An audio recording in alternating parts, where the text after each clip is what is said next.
14 জন নাগরিককে সরকার বিরোধী ষড়যন্ত্রে যুক্ত থাকার অভিযোগে অভিযুক্ত করেছে চীনের বিশেষ প্রশাসনিক অঞ্চল হংকং। অভিযোগে বলা হয়েছে 2019 সালে হংকংয়ে সরকার উৎখাত করতে বিক্ষোভ কর্মসূচিতে যুক্ত ছিলেন তারা। ওই কর্মসূচির পর 2020 সালে একটি আগাম যাচাইকরণ নির্বাচনের আয়োজন করা হয়। সে সময় হংকংয়ের 6 লাখ নাগরিক ভোট দিয়ে বিরোধী প্রার্থীদের হংকংয়ের মিনি পার্লামেন্ট বা ক্ষুদ্র আইনসভা লেককোতে নির্বাচনে প্রতিদ্বন্দ্বিতার জন্য নির্বাচিত করেন। বিরোধীদের অবস্থান শক্ত হওয়ায় 2020 সালের 6 সেপ্টেম্বর অনুষ্ঠিতব্য নির্বাচন স্থগিত করা হয়। প্রয়োজনীয় সংশোধন করে 2021 সালের ডিসেম্বরে নির্বাচন করে ক্ষমতায় আসেন চীনের নির্বাচিত প্রার্থীরা। সে নির্বাচনে ভোট দেয় হংকংয়ের মাত্র 30% ভোটার। 2019 সালের বিক্ষোভের পর 2020 সালের জুনে হংকংয়ের প্রচলিত আইনকে পাশ কাটিয়ে হংকংয়ের জন্য বিশেষ ন্যাশনাল সিকিউরিটি লেজিসলেশন NSL পাশ করে চীন সরকার। এ আইনে 2020 সালের আগাম নির্বাচনের মাধ্যমে সরকার বিরোধী ষড়যন্ত্রের অভিযোগ আনা হয় হংকংয়ের 47 নাগরিকের বিরুদ্ধে। 30 মে নতুন যে 14 জনকে দোষী করে রায় দেওয়া হয়েছে তারাও ছিলেন ওই 47 জনের মধ্যে। এ ধরনের অভিযোগে যাবজ্জীবন সাজার বিধান রয়েছে। 30 মে যে নাগরিকদের দোষী সাব্যস্ত করা হয়েছে তাদের মধ্যে সাবেক আইন প্রণেতা সহ বিশিষ্ট ব্যক্তিরা রয়েছেন।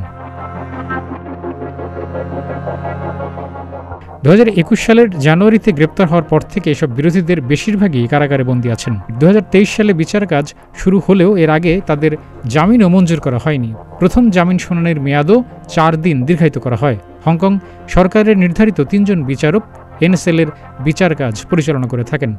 NSL অনুযায়ী হংকংয়ের নির্বাচনে কারা অংশ নেবেন এবং কারা নেবেন না তাও তদারকির ক্ষমতা নিয়ে নিয়েছে চীন।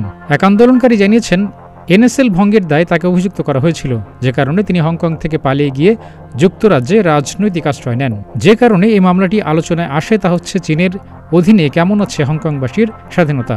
অনেকেই বলছেন NSL এর মাধ্যমে ভিন্নমত দমন করছে চীন। তবে চীন বলছে এই আইনটির কারণে 2019 সালের রাজনৈতিক অস্থিরতা কমেছে এবং শহরে স্থিরতা ফিরে এসেছে।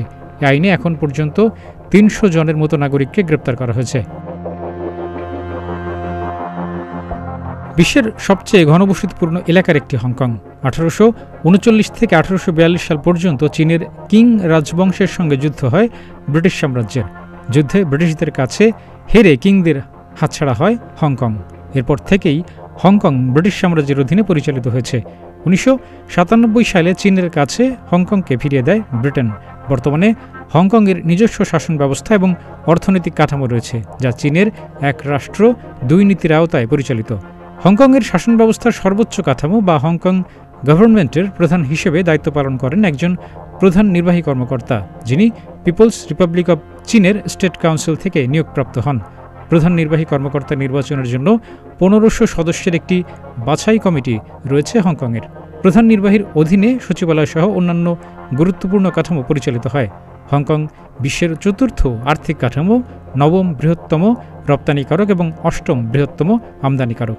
ধনীদের সংখ্যা বেশি থাকা শহরের তালিকায় হংকং বিশ্বের 7ম। ডেস্ক রিপোর্ট, প্রতিদিনের বাংলাদেশ।